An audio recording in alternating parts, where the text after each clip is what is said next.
Hey everyone, it's Nemesis. So glad to be back here with you today. And this is a Comic Crusader / Cinema Crusader special.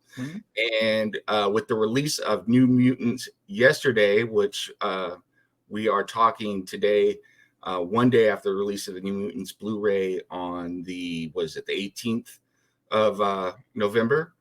I believe that's right. Yep. We are going to be talking New Mutants today, and I am so glad to be joined by my fellow podcaster and crusader on Sloppy Spoilers, but here to talk some Cinema Crusaders today. Welcome, Steve Sellers, Shadewing. How you doing? Doing great. I really was looking forward to this movie and discussing this movie. The New Mutants are my favorite team of all time. So it's like, yeah, I have to be here for this. And I'm more than happy to go in and discuss this movie because I think that the popular perception of it is not in line with the reality. Absolutely. I had not seen this movie till fairly recently. I was holding off. I was a little worried about this movie, and as we're going to see as we talk about it, I think it is one of the better entries in the X-Men franchise for Fox, to be perfectly honest. So it was a great way to end it, I would say, especially compared to Dark Phoenix, which was a disaster in the third act, especially. They needed something to end the Fox franchise in a way that it was at least respectable. I think that this movie did that at least. Absolutely. Hey, real quick, let's look at a small clip, a small trailer from the movie, and give everybody an idea of what they're missing. So maybe they'll get out there and watch this. So here is a small clip of the movie. And let me just cue it up real quick. Sure.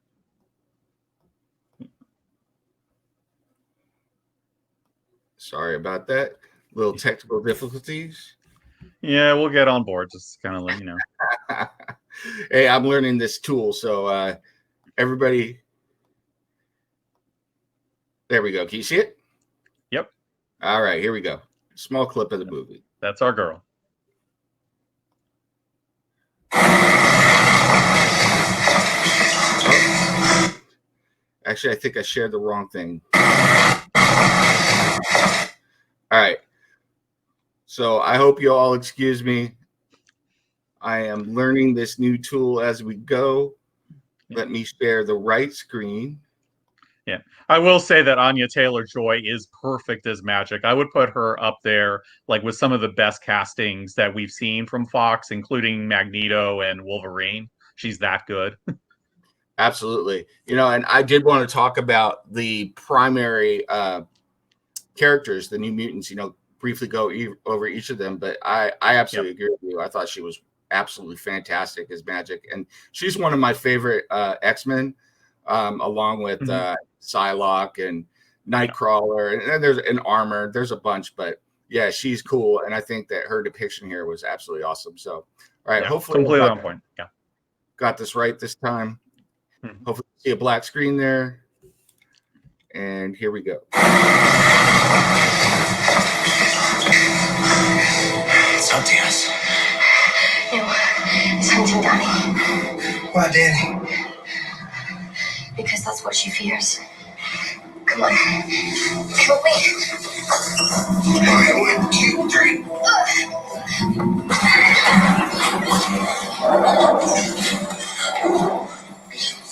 Take Danny to a safe place, and I'll take care of this bear. I think this cast works really well together.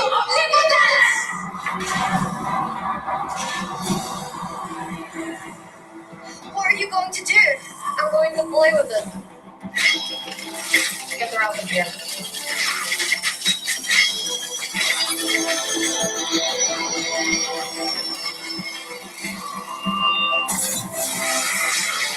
The Soul Sword. That thing will kill you. He's right, it's magic. The effects are on point. So early. No, Ellie.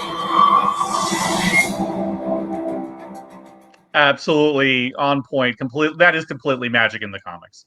Absolutely, and that's what we were just talking about with Ileana Rasputin, Magic. I mean, everything about her just seemed to be absolutely perfect. I think that if Disney was smart, I think they would bring at least this actress back for maybe a solo movie, because she was a star. I mean, Maisie Williams, Wolfsbane, and we'll talk about her a little bit more in just a second if you'd like. But I think Maisie Williams, Wolfsbane was very good as well. But all of them are good, you know. Yeah, I think my only issue is with Sunspot, but I mean, he played the personality right. It's just that, you know, he doesn't really look like the Sunspot from the comics, and they kind of changed his powers a bit. Right. You know, but in terms of like the way that he is, like he's charming, sometimes a jerk. You know, he tends to be hot tempered. All those things were there, so at least he's recognizably Bobby in those respects. And that was the worst casting. And Cecilia Reyes, I thought they did her a bit dirty. But other than that, you know, everybody was really well done, especially the other kids. Let me, while we're talking Sunspot, you know, let me bring up a picture of Sunspot real quick for everybody here so they can get a idea of what he looked like in the movie. Yeah. There we go. So that was what, you know, it's kind of hard to see there, but if you zoom in, I thought the CGI for Sunspot was pretty well on point. I agree with your points about the character and everything, but it wasn't so bad that it stood out as far as being glaring and not unacceptable. So yeah, it didn't break my immersion in the movie. It's just one of those things I'm just kind of rolling my eyes at. I'm like, really? They did that? And then you find out why they did that. Josh Boone, I believe, said that, oh, I wanted somebody who looked like a rich kid, so I'm going to cast a whiter Brazilian. And I'm like, really? That is just, oh, come on. If that's what you think, you don't say that. That's just, come on, don't do that. Yeah, I mean, that's you know, we don't say this often, you and I, but I would say that's borderline racist. So, you know. Yeah, I would agree. That's my view as well. A lot of people thought that too. And then we got, we got Ileana here, Magic. Thought she was just outstanding, and this is about to go away. For me, the only thing I had initial problems with, and then I talked with you offline, was with Lockheed, with Ileana. You know, and it wasn't a huge thing, and you pointed out correctly that Lockheed, you know, did befriend her after she met Kitty Pryde and they became close friends. So yeah, I mean, there are a number of issues of New Mutants where she and Lockheed are causing trouble. I remember like the Slumber Party issue particularly was one where Lockheed was present. There was a guest issue like way in the 60s where, you know, Ileana and Lockheed are doing like an aliens type of adventure. I mean, they were definite friends in the comic, and it was mainly because by then Ileana and Kitty were best friends in the books. So Lockheed would get passed between the two of them a lot. So I can accept him being here. It's just they don't explain it, and they don't explain Lockheed very well in general in this movie, unfortunately. But the times when you see him actually being a dragon is pretty cool. Okay. Yeah, I agree. Now, we talked a little bit about, with Sunspot and the actor there, and I'm afraid that I don't remember the actors' names for the most part, and we can go back and we'll put them in the description for you. So when you watch this video, look down below. We'll make sure we include them in the description. What do you think of her performance as Magic? Absolutely on point. I think she's one of the best ones that Fox actually has ever done. In addition to Hugh Jackman as Wolverine, including Patrick Stewart as Xavier, I think she's up there with them. It's just unfortunately, I wish that she had more time to shine. I wish this wasn't the only movie she'll be in as Magic, as far as we know, because I feel like she got the depth of it, the demon sorceress aspect. She's a bit of a tease. She's somebody who outwardly is fun-loving, but is hiding these dark secrets, and she's very secretive. All of these things is there, and you can tell that Anya Taylor-Joy is having fun playing this character. Like when she's having her big moment, she is living it up, and she's having a good time, and that's always good. See, I'm always so bad at names. You are much better at remembering names than I am. So, but I do have to ask you a question, though. You mentioned some of the previous X-Men. What did you, even though this movie is universally panned, and there are parts that I enjoyed, but X-Men Origins Wolverine, the guy who played Sabretooth, I don't remember his name. Jerry O'Connell, I want to say his name is. I think so. Yeah, I don't remember. I've seen him. I know he was in Scream. I liked him in that. What did you think of him as Sabretooth? Because I thought he was pretty good as Sabretooth in that movie. I liked him quite a bit. Yeah. I would say there were a number of problems with that movie, but I would say mostly it was with the writing rather than with the acting. I mean, they cast Ryan Reynolds, and then they didn't take advantage of the Merc with a mouth thing. That's not the fault of the acting, and it's the same with Sabretooth. I thought that the guy that played Sabretooth, well, he was big and he was imposing, and he got the menace across. I didn't have a problem with that. Yeah, I thought it was pretty good. I mean, I do want to come back to that later on before we wrap this all up, but I did want to talk about, since this movie is putting the exclamation point on Fox's X-Men franchise, what our overall impression is. Sure. But we'll get back to that. So the next guy I'm going to bring up here is Cannonball.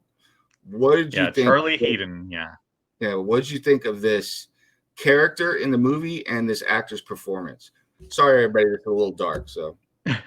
Yeah, no problem. Yeah, Charlie Heaton, I think he got the good old Southern boy thing down. I don't think that he quite has the physicality of Cannonball the way he's presented in the comics.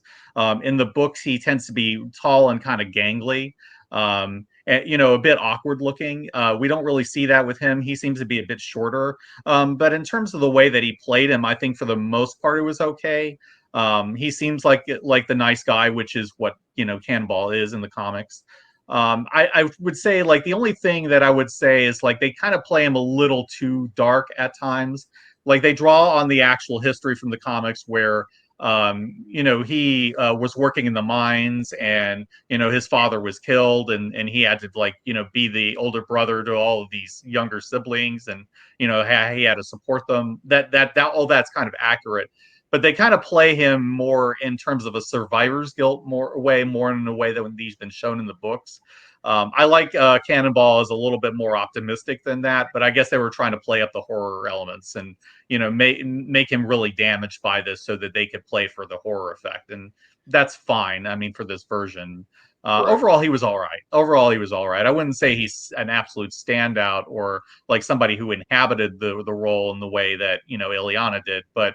He didn't take me out of it. I agree with you. As far as if this was just a dramatic movie and this was the character that was bringing heart and that real sense of pain, and then a character study, I think this is the character that stood out the most next to Ileana. I mean, Ileana had her moments as well, but I think this actor and his performance as that good old boy, that Southern boy from the mine, and everything he experienced, I think it really translated very well. Translating him into a superhero, making him an X-Men or a New Mutant, it was iffy. The Cannonball effects were cool, but I don't think there was enough of them, and I don't think that was his strength playing that part in this role. I think his part was really about being the folksy good old boy from wherever he's Kentucky. from. Kentucky. For some reason I was thinking West Virginia, but same. There is similarities culturally, but yeah.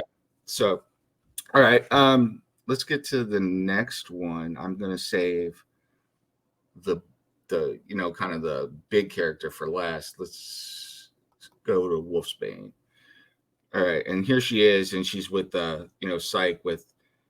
And I'm just throwing my 2 cents in here real quick on Maisie Williams, Wolfsbane. Oops, sure. It went back. Let me pause this so we don't go back. I thought that, all right, I'm going to be perfectly honest here for all of our viewers. I was really worried about this character and this relationship for a couple of different reasons. One is that I didn't know Maisie Williams could pull off this amount of acting and this naivete and sweetness to her, but also the rage and everything that happened when she was protecting, and she did it incredibly well.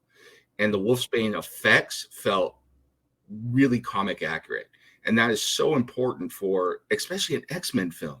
You need comic, it's same thing with Deadpool. What they did in X-Men Origins, like we were talking about, was just a travesty versus the Deadpool movies. This relationship I was worried about because I was worried that they were going to make this a social justice statement or a political statement, and it wasn't. Yeah, they very narrowly averted that. I was kind of worried that they would go in that direction. I don't know. I kind of have mixed feelings about it because I tend to get really bored with these close friendships that they just decide to turn into romances because they're popular on Tumblr. And I was afraid we were going to get a little bit of that. I will admit that they did handle it well. I'm not going to fault like the execution of it. It's just that this is not something that was not in the comics until recently, Right. and they just kind of made this up, and it kind of felt like they were kind of aiming that way. But I did like the way they were kind of juxtaposing what they were doing with the Buffy episodes in the background. Like the foreshadowing they did with that was kind of clever, and just little things like that. And Maisie William in general, I thought was really, really great. I would say she was the second best for me. I didn't have so much worried about her acting because I had seen her in Doctor Who as an immortal named Shielder. She was a Viking immortal. And then she showed a lot of range there. So I wasn't so worried about her being able to capture Rain here. I've only ever seen her in Game of Thrones, so I wasn't familiar with her work outside of that. Yeah. But going back to relationship real quick before we move on, I do have to say that it's like you said, I was worried about it. I was worried that this was going to be a, let's go, LGBT statement. And I've got nothing wrong with LGBT. Right. Let's put that right out there. But, I don't want it to be front and center. Instead, I thought this was a sweet, endearing friendship that grew into something else. And I bought it and I didn't mind it. And I thought it was, I thought it worked. It's like, did it have to be in there? No. Did it ruin the movie? No. Right. It felt organic. I mean, it felt like, okay, these versions of these characters would gravitate to each other, especially since, they're enduring this trauma together and they're dealing with this situation they don't understand together. So they're kind of growing together, over the course of their journey here. And I'm like, okay, I can buy that. And like you said, it's very sweet. It's not like, one of those things where they're trying to sell an agenda on you. It felt like these are two characters growing together over time naturally. I mean, I don't want to spend too much time on this, but my personal worry when I heard that they were going to be in a relationship is that we were going to get an outright sex scene between two teenagers, LGBT. And I was like, oh God, if they do that, that's like throwing it in your face and being like, instead it was a sweet relationship that I could see from actual teenagers. And so I was like, okay, that's cool, Yeah, it seems very normal. I don't have a problem with it. Yeah. All right. And so then let's get to, really the antagonist / protagonist through this whole film, which was Psyche. So Psyche, or Mirage, as she's usually called in the comics, or at least early in the books she was. And I love this picture here of her with the demon bear, and this is going, I don't want to spoil the movie for everybody, but this happens towards the end of the film. These, I want to bring this up in just a second, but these CGI effects through the whole film were just right on point. I don't know if they polished them over the, good Lord, how many months, this film was delayed, but everything was really on point from that standpoint in this movie. And for me, as a Native American, I always love to see Native American characters that are actually Native American in the comics, not forced, and everything about her was authentic in that way. And I think the guy who played her father in the few moments he was in the film was also authentic. And I loved that relationship between the two of them. I thought she was very good. I thought she was good at conveying the confusion about what was going on with their powers. I really loved her performance in this movie. Yeah, they changed a lot with Dani from the comics.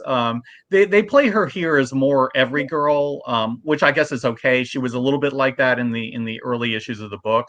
But I don't know. There's part of me that kind of wishes that the Dani from later had been in this movie. Which is the one that's this really hard-edged leader of the New Mutants. They called her the war chief because she was so good at tactics. Like she was Cyclops level good as a tactician. We didn't really see that in this. We didn't really see a whole lot of her being this really tough Cheyenne warrior, which she's also portrayed as.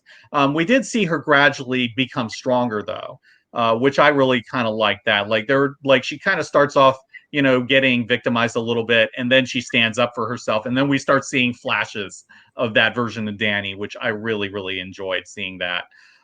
They did change the Demon Bear a little bit in terms of the origins, because what really happened was originally, and this is a spoiler if you haven't read the book, the Demon Bear originally was her parents,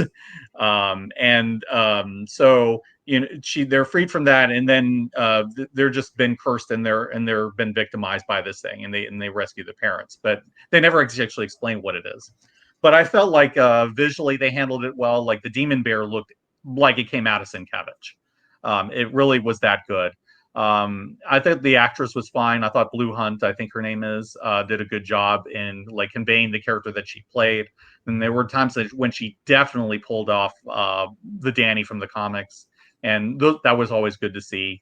As the protagonist, I thought that she was enjoyable to watch. She was able to hold it with screen presence, all of those things.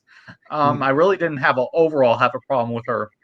I just would have liked it to be a little more comics accurate, because I'm more of a fan of that version. But I mean, it's more I wouldn't have done it this way rather than something that's technically bad, See, I do agree with you to a point, but I gave that a pass because for me, this movie seemed to be an introduction to these characters. And so seeing her in this state, I could see her growing to be that leader, especially at the end of the film. She took charge, Yeah, by the end, Yeah. So, and that's really, when we talk later about the whole X-Men franchise as a whole, I think that's a real shame, because with Disney's acquisition of Fox, that's probably it for these characters and this storyline. And I think they really built something here that could have been really good. Before we get into the last character who had a significant amount of screen time, which is Dr. Reyes, I do have an interview that I wanted to play. Let me pull it up real quick. And it features 3 of the cast members. And let me make sure that I get it. Yep, here we go. And okay. So I will put this up in just a second. And it's about 4 minutes long, but I wanted to hear them talk about how they approach the characters and Dr. Reyes' actress. Do you remember her name? Not off the top of my head. Yeah, she is part of this, and then I wanted to talk about her and what they did with that character in this movie. So let's just check this out real quick.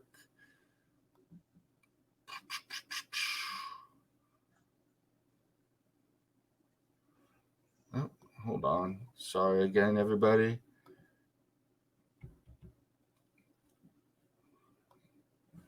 Why doesn't it want me to share this? All right, maybe you're not going to get it. Okay. Let me try one more time, and if we get it, we get it. If we don't, we don't. Yeah, we'll just work the way that we normally do. Yeah, I'm not getting it. All right. Well, professional values here at Comics Crusaders. Yeah. I apologize to all of you. I do have an interview. If I can figure it out, I'll get it up onto our YouTube channel so all of you can watch this interview. It's about 4 minutes long, but it featured the actress who played Ilyana. I can't remember her name. Anya Taylor-Joy. Anya Taylor-Joy. Featured Maisie Williams, and then also featured the actress played Dr. Reyes. Now, Reyes was a member of the X-Men. I think she was in X-Force as well. I don't think she was in X-Force, but she was definitely like in the Siegel-Kelly era X-Men. That's when she debuted. Wasn't she in Marauders as well? I don't remember. Okay. She's been that. I've never known her to be associated with Sinister and Essex. No, and never.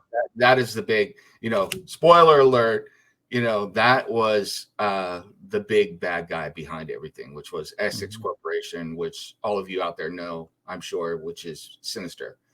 That was a strange choice for me. That was the one thing that really kind of stood out, and it's like, you got to choose somebody, but why her? Yeah, I don't get it.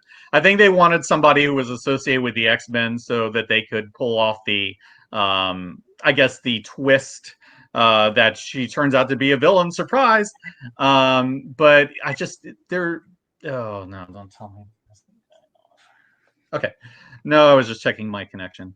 So what I was saying is I don't understand why they would choose her since she's never been associated with Sinister at all. She's never been a villain at all. She's always been like the good doctor type of character who was like friendly with Hank McCoy all the time and working with to cure the legacy virus and things like this. I think they really kind of did the character really dirty. And I honestly, I'm surprised that not more people were complaining about that since also race bent her too because she's a Black Puerto Rican in the comics, and here she's played by somebody who's more noticeably Hispanic. So I'm surprised they were all complaining about Bobby DaCosta, and nobody noticed that they did the same thing to Cecilia Reyes. I just couldn't believe that. And then, but it's even worse because she's basically this cold scientist who is just doing the bidding of the Essex Corporation, which is sinister. It's a cold character assassination, honestly. Which is the absolute opposite. Like you said, she worked on legacy virus, and then I think that she lost her powers during the Wanda, the Maximoff incident, and then ended up probably turning up in New York City volunteering as a doctor in a free clinic or something when her brother was heading the Sentinel Squad at the X Mansion looking for her. And she's always been a much different character than she was in this, and like you said, completely unrecognizable. Yeah, cold-hearted doctor in this one, willing to kill. It was like, good Lord, If they'd done somebody like Dr. Nemesis, who showed up much later, I could have bought that because he is like a really cold, arrogant guy, and I could definitely buy him, having that kind of dark past. But Cecilia Reyes has always been kind of like the friendly doctor type. She was never somebody who I could see manipulating people the way that Sinister does. That's just completely out of her. And then I'm going to say spoiler alert: 5, 4, 3, 2, 1.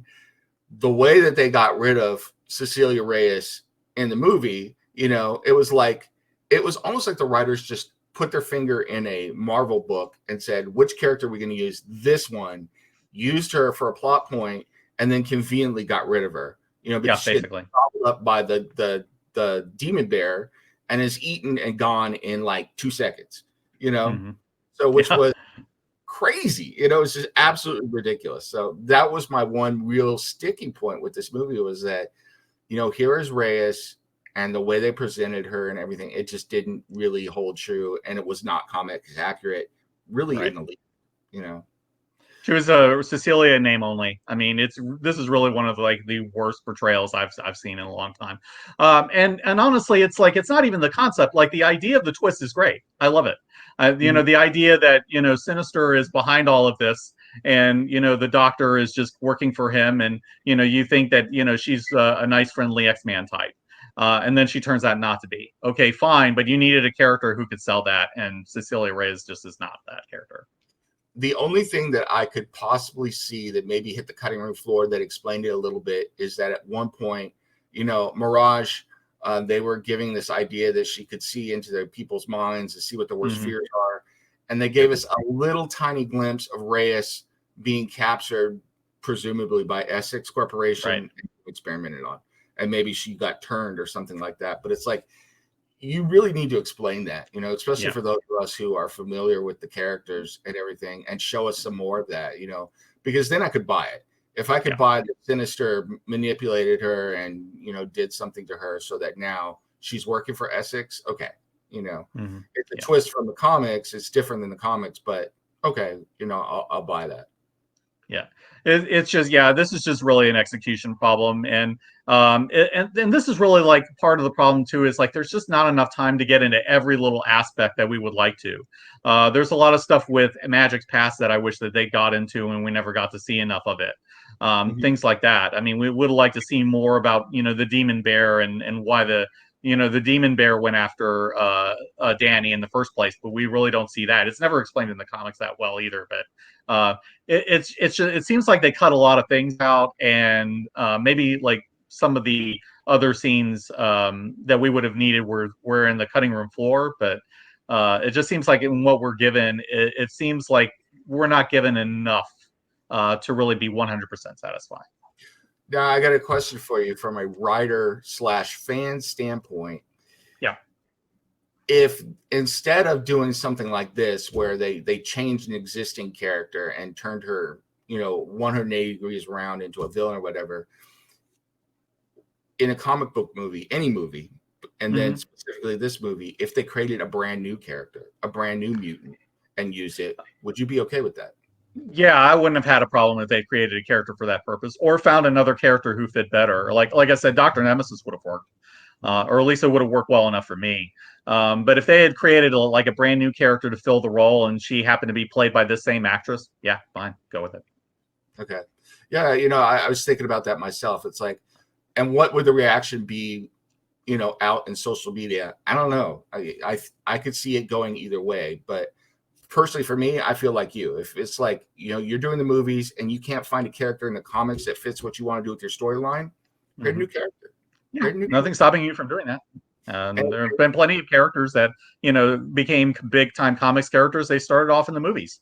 Not a big deal. Firestar, for example, started off in a cartoon. So, or an animation, Harley Quinn. Yeah. So, yeah, there's nothing wrong with that. I think that is something that I think these writers and these studios need to look at, because it's like sometimes they're changing these characters, and these characters mean a lot to us in the comics. So if you don't have something to work on with the material, but you really want to do that storyline, hey, write a new character. And if it becomes popular, maybe your character is going to get into the comics. So yeah, I would say that there's room for characters to bend, but you shouldn't bend them so hard that they break. And I think that they broke with Reyes where they didn't with like somebody like Danny. Yeah, definitely. Okay.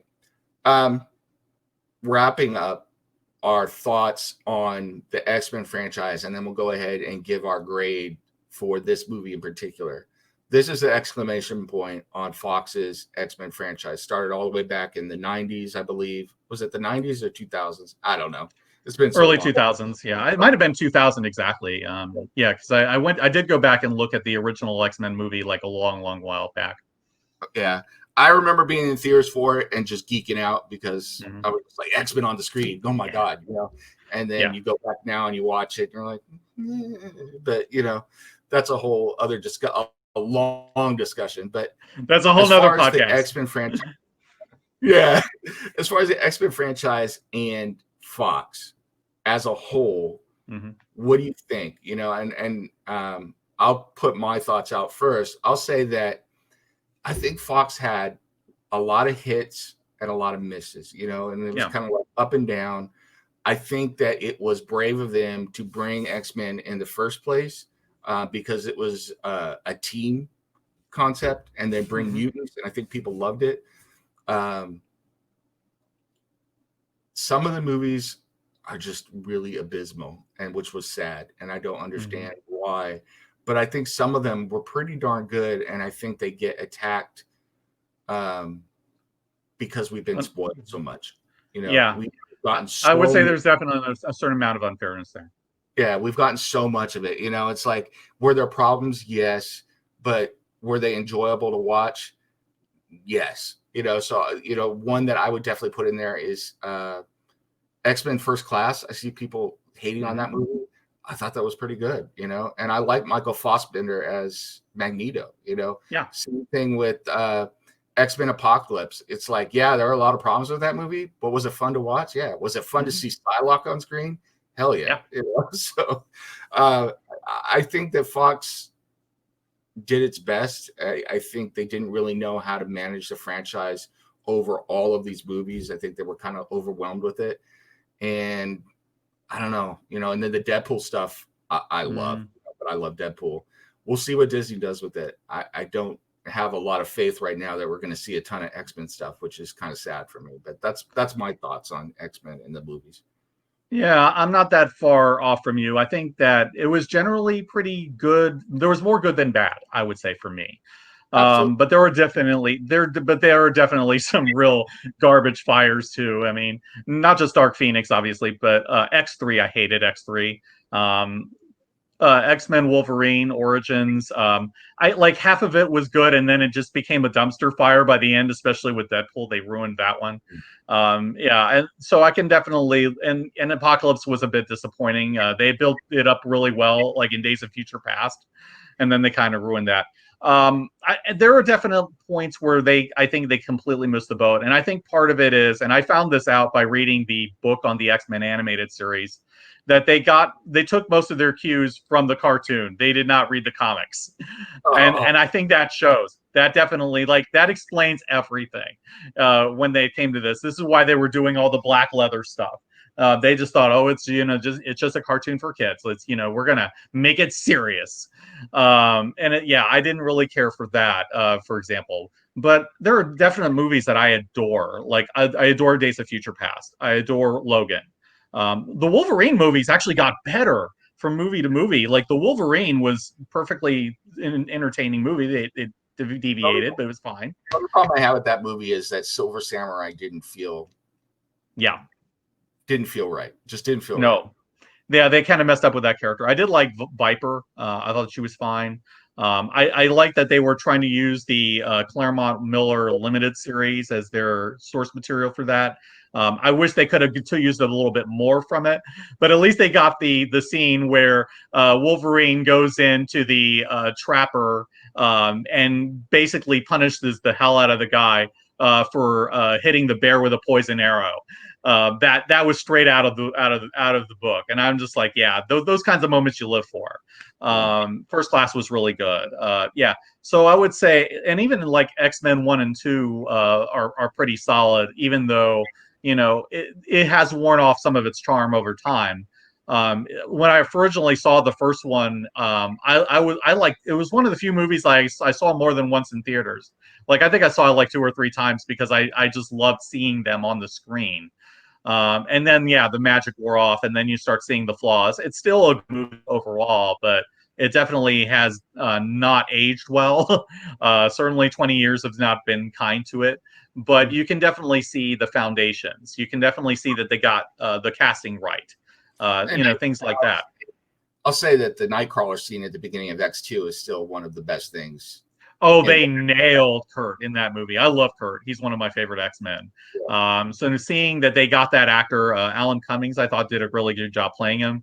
And then just like the moment where you see him bamfing in and out in the White House and, taking all those guards out. It's a very, very well executed action scene. They did a lot of really good stuff in those movies. Yeah. The only thing, the other thing I would say before we wrap up this little segment here is that I think that Fox, from what you're telling me, it sounds like they were missing a showrunner like a Kevin Feige to tie everything together and make it tie back the comics and make sure that we had a throughput, even when they did a soft reboot like they did with First Class, to make sure that everything worked together, and they had a destination in mind to where they wanted to go. Yeah, and I think they needed to be less self-conscious about the fact that they were making a comic book movie, especially by the end.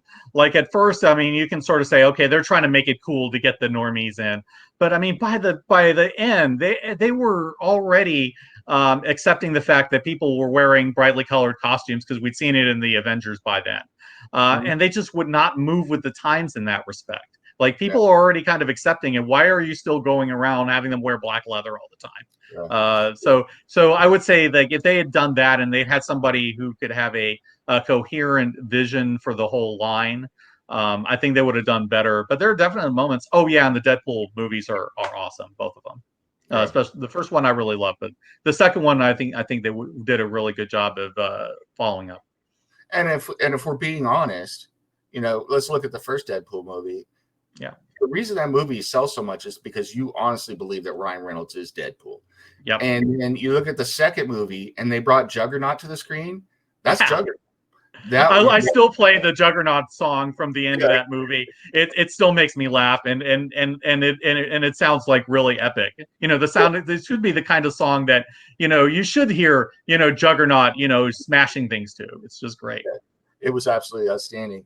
I real quick, I do have to say too that it seemed like Fox, especially for its main X-Men films, was in love with the idea that a comic book movie had to have, you had to be huge, had to have huge explosions and effects, and that was the most important thing. As long as you had that, people were going to come and watch it as the summer, action flick. Yep.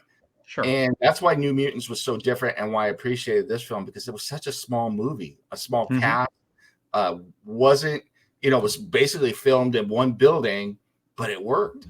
And it was a mutant film. It wasn't like we only got a tiny bit of mutant powers in the movie. They're all over the place the whole time, so it was definitely a mutant film with mutant abilities and special effects and CGI, but it was a smaller film, and it was more successful than some of the grand stuff that they did earlier.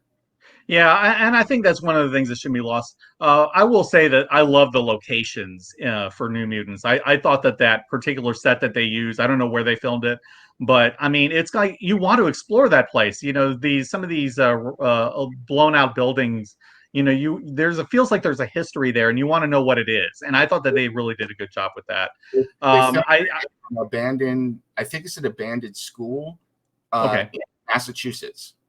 Okay. So I guess they were kind of leaning towards Massachusetts Academy from the Hellions. With that actually makes sense. Then that works. It's a really great looking set. But yeah, I kind of agree as far as going for smaller. New Mutants was always to me best, not when they were doing like the big epic stuff, but in the smaller stories that they would tell. Like the suicide issue, or Who's Scaring Stevie, which is about their dance instructor getting stalked. Little stories like that, and those to me were always like the ones that felt real and most solid. I mean, yeah, you would get fun stuff like going through space and time, running away from techno-organic gods, and then or going into Asgard and things like that. I mean, those were fun and those were great, and I love those. But I also love the really smaller stories. And this movie was more in the vein of the latter. Like they were trying to capture the horror movie feel of Demon Bear, but it was also personal. It felt like a personal movie about these kids, trying to find their way. It's like Breakfast Club, meets The Shining, and that's great. And I honestly think like the best parts of this movie were when the kids were being kids. The whole truth or dare scene, that was just like really, really good, because I felt like the kids were being themselves. They were having fun, and you really got to see who they were. Yeah, and they really felt like teenagers. Most of these actors are not teenagers, but it felt like they were teenagers, and that teen angst and that going back and forth and the bonds and the friendship, everything worked on that level really well. And I think that comes with understanding your characters.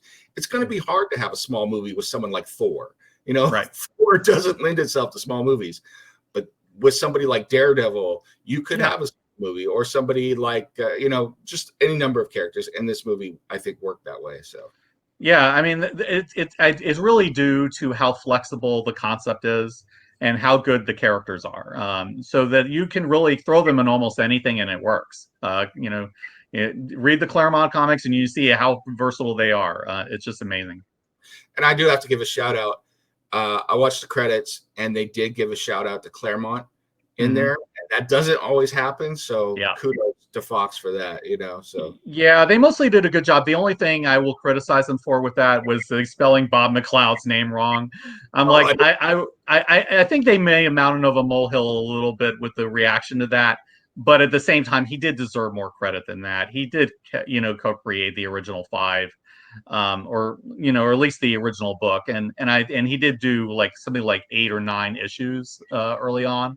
So he deserves to be credited properly for that. The fact that they didn't even bother to check his name before putting it on the screen, that was not great. But I'm glad that they at least tried, and they gave Claremont his due, and they gave Sienkiewicz his due.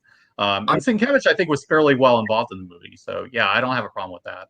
I'm just glad that this is becoming a thing across comic book movies, because they made a big deal of pushing Stan Lee, and no disrespect to Stan Lee, he deserves what he gets. But there are a lot of other people who have worked hard and created a lot of these characters that they're using, and they deserve the credit for them. Really absolutely. Do. So, okay. Awesome talking to you. Yeah. Absolutely great podcast. I hope everybody enjoyed it. So let's wrap it up with our final score for this movie. Usually for comic book reviews and everything we do, out of 5 stars, let's give this, the IMDb type score. So out of 10, out of 10, how would you rate this film? Yeah, it's definitely like not a perfect movie. It's not one of those things where I would say definitely go see it in the way that I would say see Logan or Deadpool. But I would say that it was a perfectly solid X-Men movie, and at least it resolved the X-Men franchise in a way that was respectable. So I would say, like in general range, I would say like maybe 7.5 to an 8. You know, it's kind of like coasting on the C plus B minus level for me. It's good at what it does, but it definitely has its things where it could have been better. Mm-hmm. I'm right there with you. I think that if I was grading this film or recommending this film to someone, I'd say if you want something that you could sit down after dinner or during dinner with your family and watch and just enjoy, you know, and it's going to give you some superhero stuff. It's going to give you some comic book stuff, some horror, and, you know, it's a nice little film, but self-contained, and you'll have a good time watching it. This is the film for you. You know, rent it or buy it and put it on, or whatever you want to do.